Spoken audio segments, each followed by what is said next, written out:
సృష్టిలో ఒక మూల జరిగే అంశం మరొక మూలకి లింక్ అవుతుంటది. దేశంలో అంతే. రాజకీయాల్లో అది మరింత. వాస్తవంగా నితీష్ కుమార్ లేదా అంతకుముందు చంద్రబాబు మోడీని వదిలేయాలనుకున్నారు. గుజరాత్‌లో అత్యసరు రిజల్ట్ రావడం. వాస్తవం గుజరాత్‌లో ఓడిపోయి ఉంటే 19 ముందు ఇక మోడీ మొహం చూసేవాళ్ళు కాదు వీళ్ళు. ఆ తర్వాత వరుస దెబ్బతింటే. అప్పుడు మధ్యప్రదేశ్, రాజస్థాన్, ఛత్తీస్‌గఢ్‌ల్లో ఓటమి పాలవ్వడంతో ఒక్కసారిగా వీళ్ళు స్వరం మార్చేశారు. మార్చేసి మోడీకి వ్యతిరేకంగా తయారయ్యారు. గుజరాత్‌లో గూడా ఓడిపోతుందని నమ్మారు. ఎండింగ్ స్టేజ్ దాకా వచ్చింది. కానీ గుజరాత్‌లో చివరిలో గెలిచారు.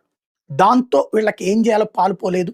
కానీ ఎలక్షన్‌లో మాత్రం వ్యతిరేకంగానే పనిచేసినటువంటి పరిస్థితి తెలుగుదేశంది.